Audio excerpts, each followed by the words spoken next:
Ahoj, jmenuji se Veronika a dnes vám budu vyprávět něco o spojení se svým vyšším já. Na této dvojplamenné cestě je spousta bolesti a spousta různých slepých uliček, kde tím, že tuto cestu procházím už delší dobu, tak jsem měla možnost nahlédnout do různých na různé cesty a do různých uliček a jsem přesvědčená o tom, že ta jediná cesta, která vede člověka do jednoty, je spojení se svým vyšším já. A je to vlastně i úkol, který si ta duše před se vezme.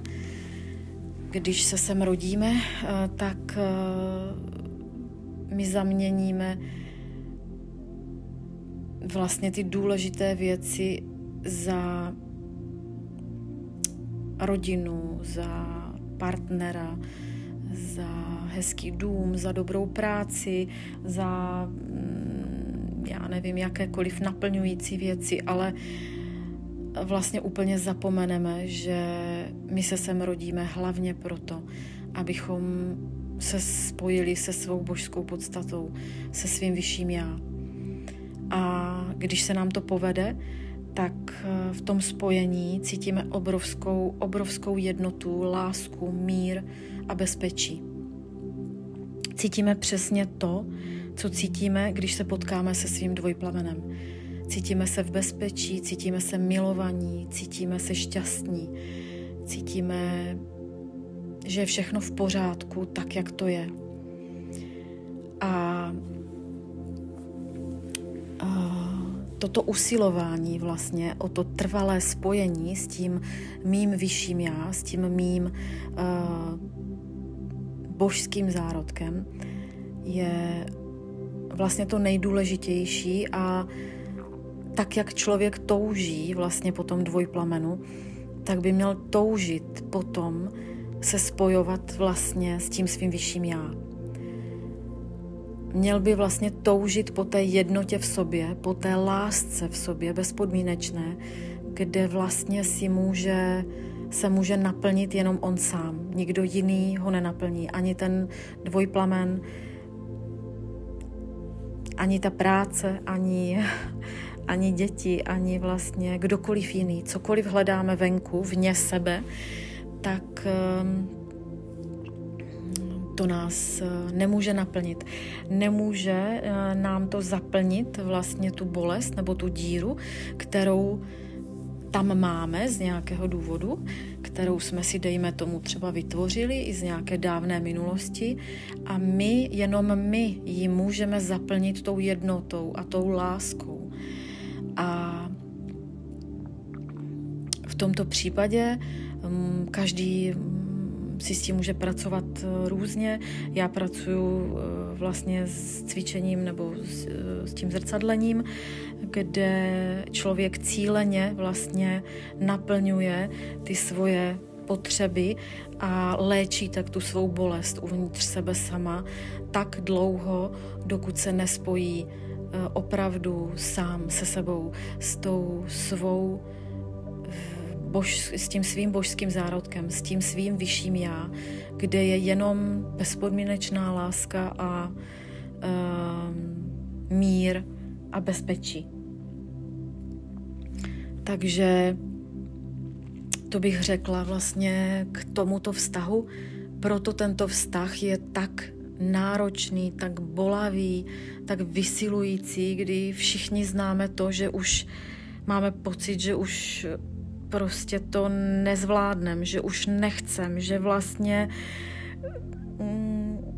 už, aby to bylo za náma, ale z této cesty se nedá sejít. Možná pro někoho se dá sejít, ale tam končí ten vnitřní rozvoj, nebo ten rozvoj té duše. Tam vlastně končí ta práce na sobě.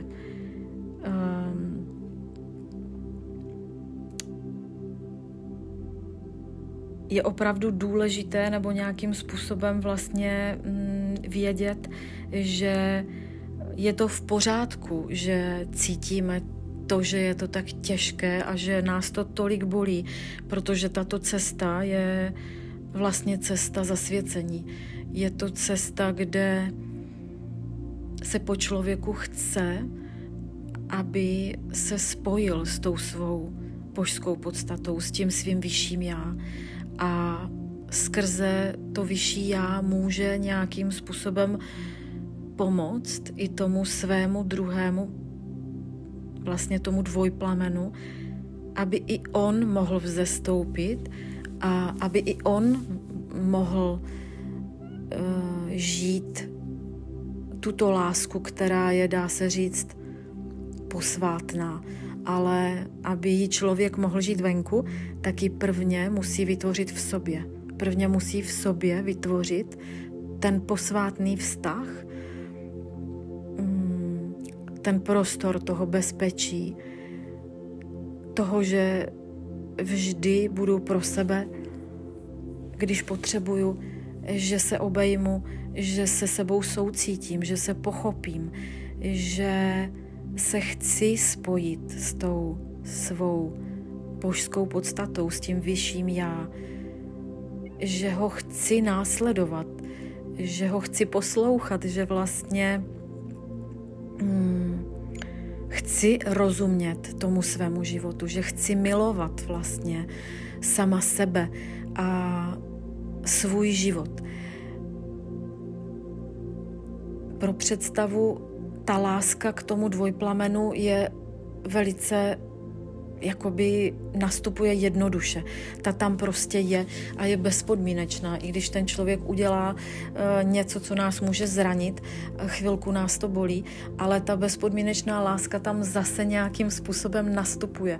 A je to veliká podpora pro to, abychom tuto bezpodmínečnou lásku mohli vytvořit v sobě, uvnitř sebe, ve svém vnitřním světě, k sobě, ke své duši, k tomu našemu nízkému já, které je vystrašené, které trpí, které něco chce pořád, které není spokojené, které prostě má pocit, že je všechno špatně.